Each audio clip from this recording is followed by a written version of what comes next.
적으신 분들이 얼마나 속상할까 저는 가져봅니다. 우리는 우리 하나님 말씀 함께 나누겠습니다. 10장의 말씀은 나팔이에요. 나팔. 첫 번째. 두 번째 내용이 뭐죠? 네? 진행이죠. 진행. 그래서 하나님의 나팔 소리에 따라서 진행하는 사건들을 다뤄주고 있습니다. 왜 나팔을 필요할까? 저는 이 설교 준비를 주로 그렇게를 해요. 무슨 단어가 있으면 아니 왜 그게 필요할까? 굳이 없어도 되잖아요.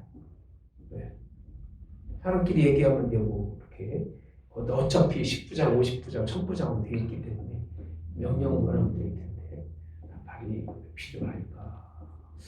이렇게 생각하면 어떨까 생각해요. 장막 속에서 살아가는 사람들과 하나님의 관계, 이 중간에 갭이 있어요. 네? 있죠. 하나님은요, 밤낮이 있으셔 없으셔요? 네? 하나님 밤낮이 없으셔요. 하나님은 밤낮이 없으시기에 하나님은 장막 속에 있는 이스라엘 백성들을 뭐 하시기 원하셔요? 다스리기 원하시지, 그죠? 그러면 하나님의 뜻에 따라서 이스라엘 장막 속에 있는 백성들을 끄집어내려면 사람이 될 수 있을까요? 강사님들 한 새벽 2시쯤 일어나고 일어나! 교회 나와 그러면 들어가. 못 들어요. 못 들어요? 이렇다니까. 못 듣는다잖아. 권사님 어떻게 하시겠어? 아니 목사님 미쳤나? 어제 새벽에도 시간 아닌데요. 그러시지 마죠. 이 장막 속에 있는 이스라엘 백성들을 사람이 관리할 수가 없어요. 이 장막이라고 하는 희한한 특성을 가지고 있어요.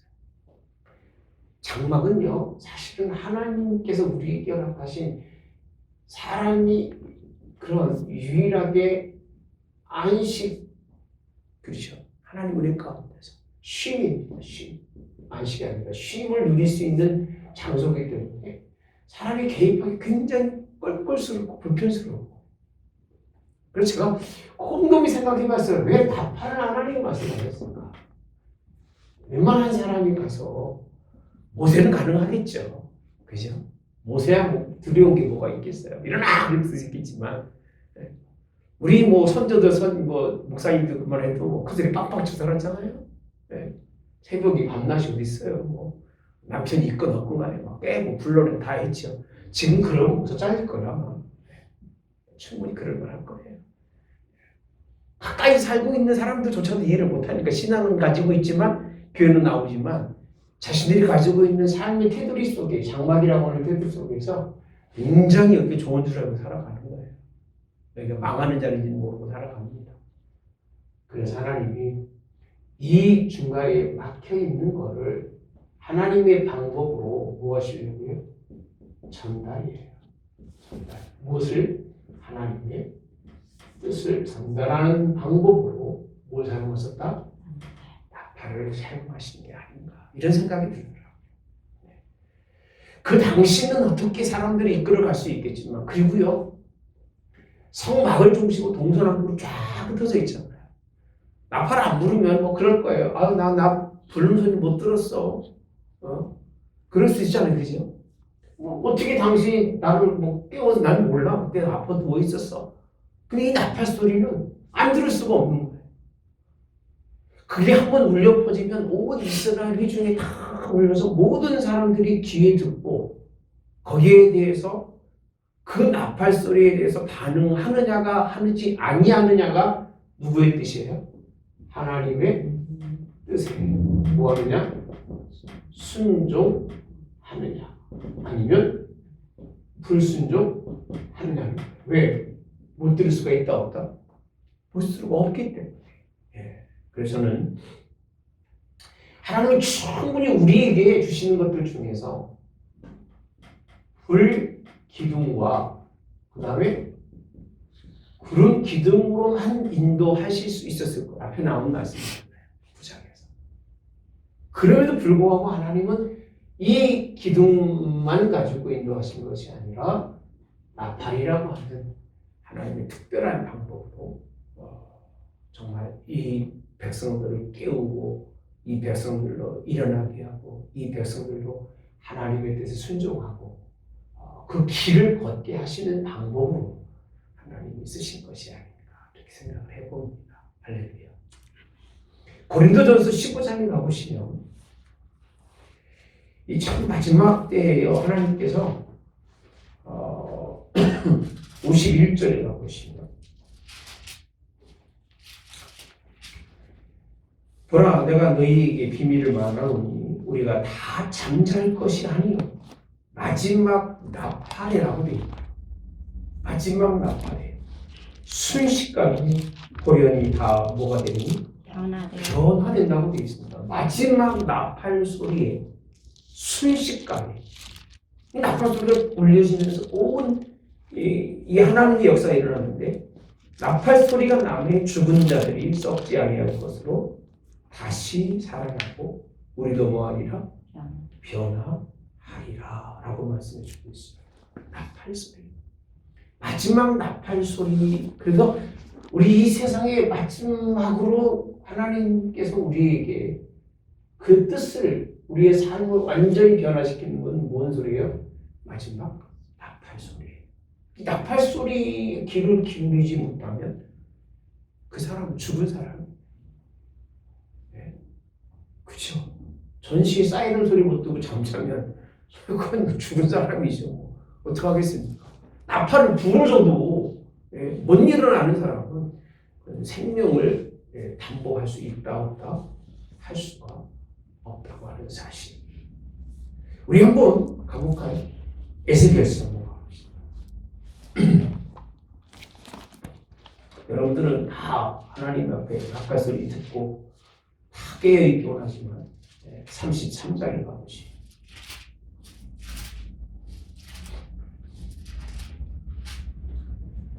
인자야 2절에 내 민족에게 말하여 이르라 가령 내가 칼을 한 땅에 임하게 한다 하자 그 땅 백성이 자기들 가운데 하나를 택하여 파수꾼을 삼은 그 사람이 그 땅에 칼을 임함을 보고 나팔을 불어 백성에게 경고하되 4절에 뭐라고 되어 있어요? 그들이 나팔 소리를 듣고도 뭐하지 않아요? 정신 차리지 아니함으로 그 임하는 칼에 제거함을 당하면 그 피가 자기의 머리로 어떻게 할 것이요? 돌아갈 것이요 라고 말씀합니다. 예. 여러분 경고하면 경고받은 이들이 나팔 소리를 뭐 해야 되는 거예요? 듣고 뭘 차려야 되는 거예요? 그래서 여기서 말하는 건 나팔 소리를 들었다는 얘기는 뭘 차린다는 얘기예요? 그 얘기죠. 정신을 차리라는 거예요. 뭐가 이 말일까? 칼이 이 말일까? 정신을 좀 차려라. 그게 나팔 소리, 경고의 소리입니다. 그래서 하나님은 이 넘을 수 없는 가정과 하나님 사이에서의 장막 사이에서의 무엇으로 나팔 소리로 경계를 삼으셨어요. 그리고 뭐 하신다고요? 경고하시는 하나님의 방법인데 못 듣는다고 말합니다. 들을 수 없다고 말하죠. 그래서 이렇게 듣지 못하면 결국은 칼이 임할 수밖에 없다고 말씀합니다. 우리 예레미야서 가봅시다. 6장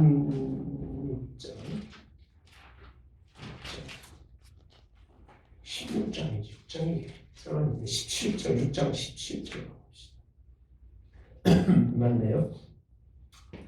자 16절에 보면 여호와께서 이와 같이 말씀하시되 너희는 길에 서서 보며 옛적 길고 선한 길이 어디인지 알아보고 그리로 가라.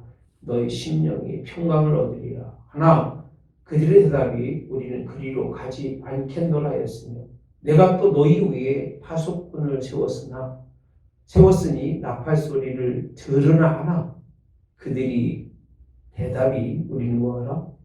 듣지 않겠노라 하였더라 라고 되어 있어요. 이스라엘 백성들이 하나님의 나팔 소리를 듣느냐라고 했었을 때 소리를 뭐 하자 그랬다? 듣지 않겠노라. 아무리 외쳐보십시오. 당신이 외쳐도 나는 까딱 안 합니다. 내가 보통 사람입니까? 그런 소리에 내가 뭐 겁먹고 그렇지 않습니다. 나는 아무리 울려도 하나님의 나팔 소리에 귀를 기울이지 않냐. 그냥 자신이 살아가는 자신의 뭐를요?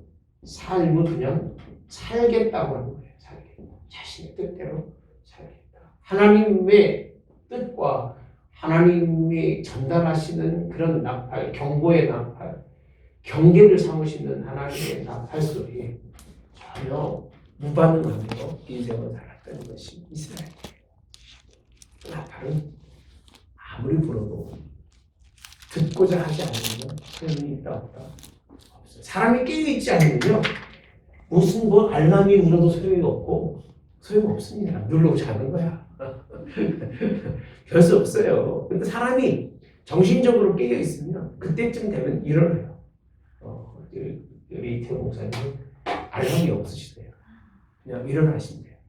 그래서 그게 보통 아니시죠. 요즘은 좀 일어나기 어렵다고 하시더라고요. 저는 나이를 먹으면 더 잠이 없어진 줄 알았더니 목사님 말씀이 지로는 그게 아닌 것 같아. 요즘 힘드시대요. 인신과 속으로 말았습니다만 여러분 나팔 소리가 하나님 앞에 어떤 역사를 이루었는지 우리가 성경을 잘 알죠. 그죠? 가장 큰 역사가 여리고성이 부시며 양강 나팔을 불면서 이 여리고성을 돌고 난 후에 여리고성이 무너집니다.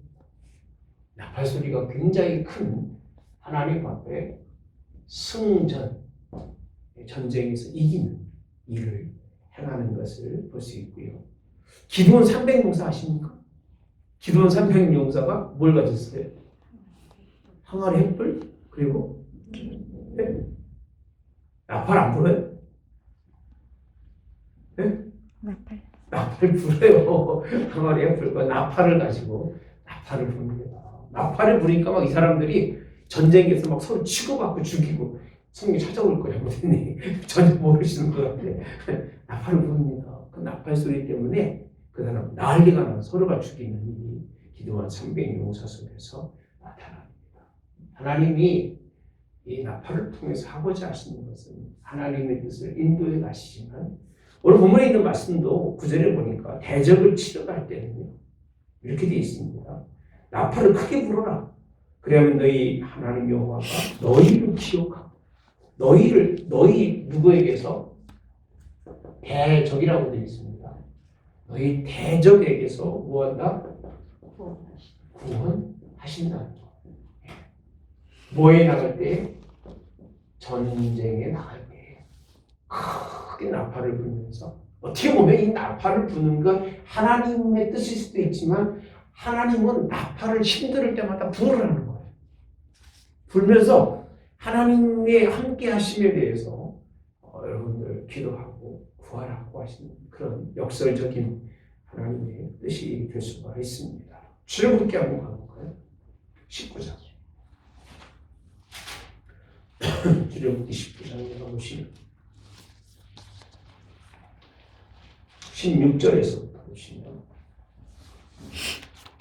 셋째 날 아침에 우리와 번개와 빽빽한 구름이 산 위에 있고 나팔 소리가 매우 크게 들리니 진중에 있는 모든 백성이 다 떨더라 라고 되어 있습니다. 그러면서 19절 나팔 소리가 점점 커갈 때에 모세가 말한즉 하나님이 음성으로 대답하시더라. 여호와께서 시내 산 곧 그 산 꼭대기에 강림하시고 모세를 그리로 부르시니 모세가 올라가매 여호와께서 모세에게 이르시되 내려가서 백성을 모아라 경고하라. 백성이 밀고 들어와 나 여호와께로부터 와서 보려고 하다가 많이 죽을까 그래서 하나님이 나팔 소리에 대해서 이렇게 16장의 19절에 설명하시면서 이 중요한 나팔의 그런 원리에 대해서 그들을 깨우고 그들을 불러내시는 하나님의 방법으로 사용하시는 것을 우리는 볼 수 있습니다. 다시 말하면 나팔 소리는 하나님의 뜻을 가장 빠르고 효과적인 방법으로 전하는 거예요. 전한다는 거예요. 빠르고 효과적인 방법. 다 일일이 가서 얘기하지 않아도 부러지는 것을 통해서 온 백성이 이 하나님의 뜻에 그런 순종할 수 있는 그런, 그리고 하나님은 이 나팔을 통해서 지휘하고 통제하는, 지휘와 통제예요. 그러니까 우리는 하나님의 이 나팔 소리를 통해서 지휘를 받아야 되고 뭘 받아야 돼요? 통제를 받아야 돼요. 지휘는 나아가는 것이고 통제라고 하는 건 자기의 삶에 절제가 있고 하나님의 삶으로 돌아설 수 있는 게 나팔 소리예요. 그래서 정말 나팔 소리는 중요합니다. 그래서 옛날에도 우리 시골에도 보면 기도 많이 하시는 권사님 종치잖아. 근데 어느 날 갑자기 권사님 한 분이 새벽 2시도 막 때리고 그래요. 1년에 한 번 정도나 2년에 한 번 정도. 그럼 그때 기도를 합니다.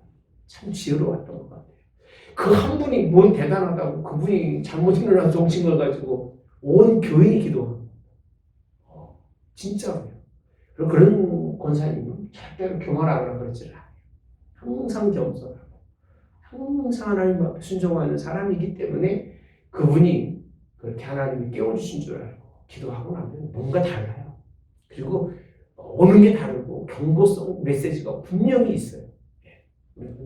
기도하는 사람들이면 다 알고 전 어려서부터 그것을 보았기 때문에 너무 잘 압니다. 하나님께서는 이 나팔을 통해서 하나님의 그런 일을 할 때 나팔 소리가 얼마나 큰 하나님의 뭘 갖고 있다? 권위를 가지고 있고 그것이 큰 능력인가를 알아야 돼요. 이걸 인정하지 않으면 나팔 소리 그냥 소리예요. 사람이 부르는 거예요. 그래서 하나님의 나팔 소리에는 하나님의 절대적인 그런 명령 그리고 그 권위, 그 능력이 있는 걸 알아야 돼요. 그래서 주의 종이 항상 하나님의 말씀을 전할 때는 이렇게 들어야 되는 거예요. 하나님의 명령을 순종하고 들어야 그 말씀이 능력에 대해서 큰 역사를 이루시는 것을 여러분 믿으시기를 주님으로 원합니다. 이것이 하나님의 역사고 결국은 이걸 통해서 하나님의 뜻은 뭐죠? 그냥 너희들은 그냥 다스리고 지휘하고 통제하겠다는 게 아니라 어디죠? 약속의 땅 어디죠? 가나안으로 인도하시겠다는 거예요. 인도하시는 가장 효율적인 방법을 하나님이 나팔 소리를 통해서 그들을 깨우시며 그들을 인도하시는데 7절에 보시면 이렇게 되어 있습니다. 하나만 부르면 천부장에게 오지만 7절에 보니까 회중을 모을 때에도 나팔을 불 것이나 소리는 무하게 내지 말아라. 크게 내지 말고. 그런 6절에는 크게 불 때는 남쪽 진영들이 행진할 것이라 떠나려 할 때는 나팔 소리를 어떻게 크게 불고 또 5절 나옵니다. 이 방법들이 있는 거예요. 그 다음에 8절에 보면 그 나팔은 누가 불어요? 아론의 자손인 제사장들이 불지니 이렇게 되어 있습니다. 이는 너희 대대의 영원한 율례라고 되어 있습니다. 여러분들을 깨우는 건 목사들이 깨우는 거예요. 제사장들이 깨우는 거예요. 이걸 인정하지 않으면 여러분들은 죽고 사는 거예요. 오죽하면 선지자들이 아무리 불어도 못 듣고 아무리 얘기해도 관심이 없는 건 제사장이나 선지자나 목회자들이 자신들이 뭐라고 할 때에 별거 아니라고 생각하니까 그러는 거예요. 그러니 무슨 말이 귀에 들어오고 무슨 말씀이 그 마음속에 새겨지겠습니까? 하나도 남는 게 없는 거예요. 그 말씀이 깨우쳐주고 우리의 삶을 새롭게 하는 것을 받아들여질 때 하나님의 놀라운 역사가 일어나시고 10절에 보니까 희락의 날 정한 절기 초하루에 번제를 드리고 화목제물을 드리며 뭘 불러? 나팔을 불러요. 이 나팔은 무슨 나팔이냐면 지금까지 그런 나팔이 아니라 하나님께서 뭐 받으시는? 기뻐하시는 그 날이 우리 그 날을 바라보면서 우리도 기뻐하면서 하나님 앞에 나팔을 불러는 거예요. 이건 어떻게 보면 지금까지 모든 말씀은 하나님이 우리를 향해서 부르신 나팔이었다면 우리는 하나님을 향해서 그날을 온 백성들이 깨어 있으면서 기뻐하면서 하나님께 즐거운 나팔. 그 음악이 두 가지가 있잖아요. 나팔 소리가 기상 나팔도 있는 거 하면 사람을 흥을 돋구는 나팔도 있고 그죠? 전쟁에서 후퇴하는 나팔이 있고 전진하는 나팔이 옛날에 있었잖아요. 네, 그런 것처럼 이 나팔은 뭐 오래전부터 쓰여져 왔습니다. 나팔에 대한 여러분들이 그 역사를 알게 되면요 굉장한 그런 그 느낌이 들 겁니다. 저쪽 그 어디라고 그러죠? 여기에서 그 혼이라고 기억하는데 혼인데 8명이 쭉 모여서 막 혼을 팍 불러대면요 바위가 움직인다고 그러죠. 이게 얼마나 그 소리의 그 진공이 그래서 하나님이 말씀이 온 세상을 창조했다고 하는 그런 의미도 그렇게 찾습니다. 어떤 사람은 공명이라고 표현하는데 이 세계 속에서는 하나님의 공명의 큰 역사로 일어났다고 이 표현까지 하는 사람들이 있습니다만 잘 모르겠고요. 어쨌든 나팔은 이렇게 하나님이 이런 숨겨진 뜻과 함께 우리에게 하나님의 뜻에 순종하고 그 길을 걸으라고 가르쳐 주시는 것이 나팔인데 이스라엘이 이렇게 이해했을까요? 아야 그냥 나팔 소리 일어나면 그냥 일어나야 돼. 나팔 소리 일어나면 그냥 하나님이 가라고 하면 가면 돼. 그렇게 했을까요? 사실은 대부분의 아마 그랬을 거예요. 일어났으니까 가자. 가야지 안 가면 되겠어. 그랬을 건데 하나님의 속뜻을 인정하시며 불과 기둥 이상으로 하나님 그들을 그 길로 인도하시는 데 사용했던 것이 뭐라고요? 나팔입니다. 그러면서 둘째 해 11절에 보니까요. 둘째 달 스무날에 구름이 증거의 성막에서 뭐하죠? 떠오르다라고 되어 있습니다. 그래서 출발하여 자기 길을 가더니 파란 광야에 구름이 머무니라 이렇게 표현합니다. 그래서 이제 진행하기 시작하면서 선두로 유다 자손 그 다음에 쭉 설명하면서 17절에 가보시면 이게 성막을 거듭내 게르손 자손과 물원의 자손이 성막을 메고 출발하였다. 그리고 루벤 자손이 나오고 고핫 자손들이 성물을 메고 행진하고 쭉 행진하는 순서들을 설명해주고 있습니다. 그리고 에브라임 자손 나온 다음에 쭉 나오죠. 그리고 25절에 보면 단 자손의 진영이 군기에 속한 자들이 그 진영대로 행군하였다고 쭉 설명하면서 그들이 군대를 따라 나아갔더라라고 되어 있습니다. 군대를 따라 나아갔더라. 여러분 참 이 하나님이 순서대로 이들을 이끌어 가서 하나님의 방법대로 이스라엘 백성들을 인도해 가신 하나님. 누가 먼저 가고 싶다고 갈 수 있는 것도 아니고 누가 뒤에 있다고 뒤에 있으라는 게 아니라 하나님은 그들의 그 위치에 맞게 그들을 세우시면서 그들을 인도해 가시는 하나님의 그 역사를 우리는 말씀을 통해서 볼 수가 있습니다. 성막을 걷고 치는 것도 누구에게 따라서 하나님의 구름의 역사를 따라서 인도하시며 그 예를 28절까지 쭉 보이시면서 순서대로 어떻게 해야 될 것을 말씀해주고 있는 그 모습과 함께 33절에 가보시면요. 그들이 여호와의 산에서 떠나 3일 길을 갈 때에 여호와의 언약궤가 그 3일 길에 앞서가며 이렇게 되어 있습니다.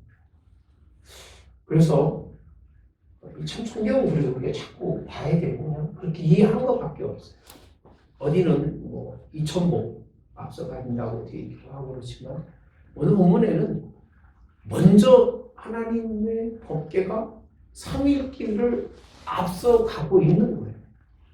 3일 길을 그렇게 되어 있죠, 그죠? 그러면서 뭐를 찾느냐면 하나님은 나팔 소리로 그들을 깨운 것만이 아니라 장막 속에 있는 그들에게 삼일길을 앞서가셔서 뭘 찾으셨어요? 그렇게 말합니다. 쉴 곳을 찾으셨다는 거예요. 쉴 곳이라고 되어 있어요. 그러고 보면 하나님은 우리의 삶을 며칠 전, 며칠까지도 3일 앞, 뒤를 다 하나님은 3일만이 아니라 우리 일평생을 하나님은 다 준비하시고 예비하신 분이라는 거예요. 그러니까 하나님의 성전에 하나님의 법궤만 잘 바라보고 가도 그분이 우리의 3일 앞을 우리는 3시간 앞을 보아도 살아도 대단한 사람일 겁니다. 그죠?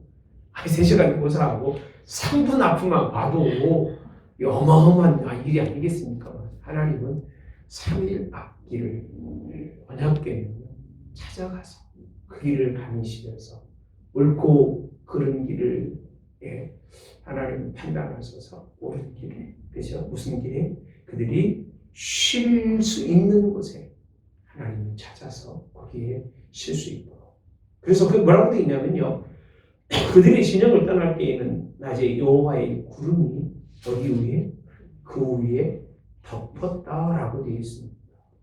3일 앞서가서 그 위치를 찾고 그 동안은 하나님 여전히 그들을 감싸고 계시고 있는 사실, 그리고 그들이 그곳에 올 수 있도록 하나님 그 길을, 여정을 인도해 가시는 하나님의 그 말씀을 설명해 주고 있습니다. 하나님의 이 법계죠, 법계. 오늘 말씀을 보시면 언약궤죠. 언약궤가 앞서가는 그 사건은 그들의 삶을 인도하신다는 거예요. 그러니까 하나님은 깨우시는 것만이 아니라 그들의 삶을 인도하셔서 어디로? 그들이 쉴 만한 곳으로 이끌어 가시는 하나님. 그러니까 우리는 할 일이 없는 거예요, 사실 말고.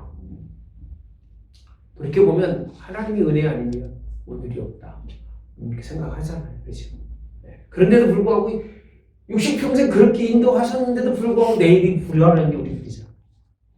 말은 뭐 하나님 60년을 인도하셨는데 60년에 1년을 하나님 인도하지 않으실까? 그렇게 생각 안 하십니까? 그래 뭘 그렇게 걱정하고 염려하고 살아갈 이유가 있다? 없어요. 하나님은요, 하나님 바라보면 하나님이 인도해 주시고 하나님 이끌어 가신 하나님이셔요. 그렇게 1년도 지나갈 것이고 하나님이 나의 삶에 있어서 얼마를 생명을 연장해 줄지 모르겠습니다만 그 삶을 하나님이 뭐 하신다고요? 남은 인생을 인도해 주신 하나님이죠. 뭐를 증거할 수 있냐면 뭘 증거할 수 있어요? 60년을 한결같이 깨우시면서 그 길을 인도하셔서 어디로? 쉴만한 삶으로 인도하신 하나님이신데 할렐루야. 저는 22년 정도 인도하실 줄 믿습니다. 코로나가 충청도 말고 방자하게 지랄이라는 표현을 많습니다만 그렇게 해도 소용없습니다. 하나님이 함께 하셔서 우리의 삶을 인도하시고 끌어가시는 걸 여러분 믿으시기를 주님의 원합니다. 여호와 하나님께서 갈 길을 인도하시는 여호와 인대의 하나님, 그 하나님이 우리와 함께 하시기를 그렇게 주님의 원합니다. 중간에 모세의 장인에 관한 말씀이 있습니다만 그렇게 중요한 것 같지는 않고요. 그래서 그 다음에 말씀이 뭐냐면 35절에 보면 이 같은 사건에 대해서 모세가 참 신앙의 귀한 고백을 합니다.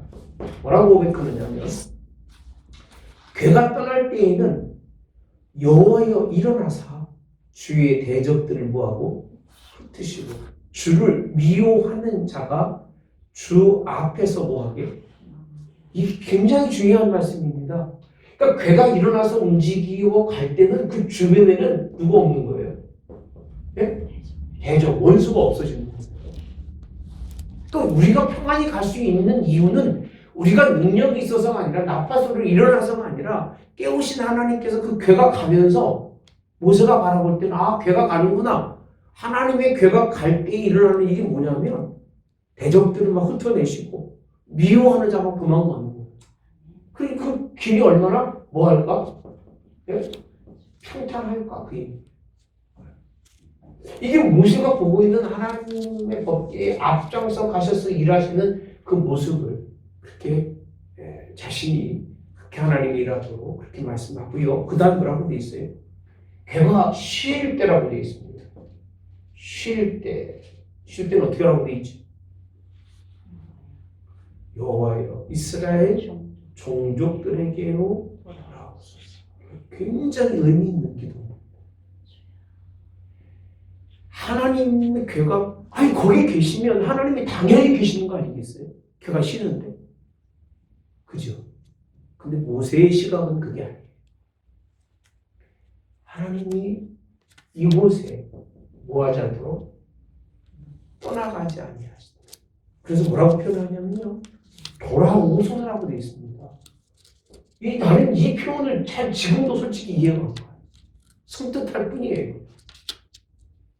돌아오시라는 얘기는 무슨 뜻이냐면 하나님은 오지 않으실 수도 있다는 거예요.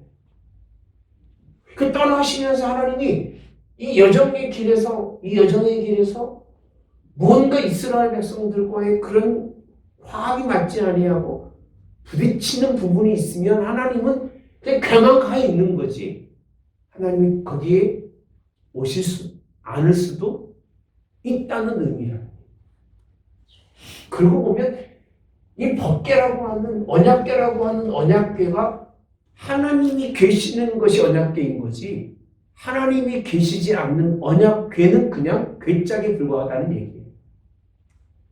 그러니까 하나님의 임재라고 하는 임재의 중요한 뜻을 두고 있는 거지 언약궤라고 하는 궤의 모세는 의미를 두고 있지 않아요.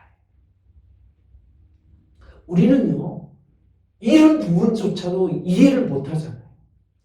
네. 교회가 크고 웅장하고 아름다우면 거기 주님이 계시는 것처럼 생각하잖아요. 아니에요. 절대 아닙니다. 오늘도 저 기도하면서 그 기도했습니다. 하나님 부족한 종이 하나님의 말씀을 전하는데 너무 부족합니다. 하나님이 이곳에 계시지 않으면 내가 전하는 것은 무슨 의미가 있고 뜻이 있습니까? 꼭 기도합니다. 하나님이 계시지 않는 이 시간은요 아무런 의미가 없는 거예요. 여러분들도 하나님과 함께 이 시간을 갖지 않으면 이 시간은 그냥 시간만 버리는 거야. 늘 그러죠. 낭비라.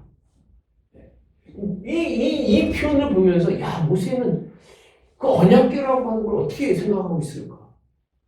궤라고 하는 것과 하나님의 임재가 이루어졌을 때의 완성체지 하나님이 그곳에 돌아오지 않으시면 그 궤의 의미는 있다 없다? 없다는 거예요. 돌아오소서 하였더라고 이렇게 표현하고 있습니다.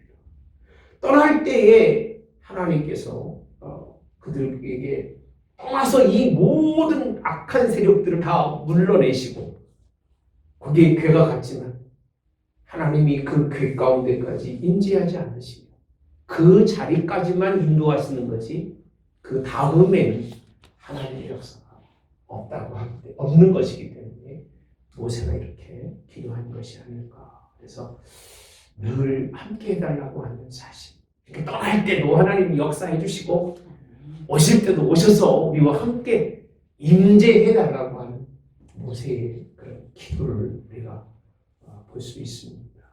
성막의 전체적인 하나님의 역사가 일어나기를 그렇게 저는 기도합니다. 항상 앞서 가셨다고 되어 있습니다. 앞서 가시고 쉴 곳을 찾고 이렇게 표현합니다. 산에서 떠나 3일 길을 갔는데 그 3일 길을 앞서가는 그들의 쉴 곳을 찾았던 하나님. 먼저 가신 하나님이시죠. 항상 우리의 모든 길을 다 준비해 주시기 때문에 우리가 걸어가는 길은 그가 가셨던 길을 걸어가는 거기 때문에 두려워하거나 염려할 이유가 없다. 할렐루야. 저는 그렇게 그래서 좀 특별하게 인생 살아가면서 걱정 안 합니다. 그냥 하루만 살면 돼요. 여러분들이 어떻게 생각할지 모르겠습니다만 작년도 하루만 살면 된다는 게 작년은 무사히 견뎌왔어요. 올해네 작년이 아니라 내년도 저는 하루만 살면 되는 그런 하나님이 하루하루 인도해 가십니다. 나는 3일 이제 하루가 아니라 며칠을 3일은 하나님이 최소한 보장해 주는구나. 3일은 그래서 3일 살 거 있으면 감사합시다. 할렐루야. 아멘. 그렇게 승리를 할 수 있기를 주님의 이름으로 여러분들에게 축복합니다. 아멘.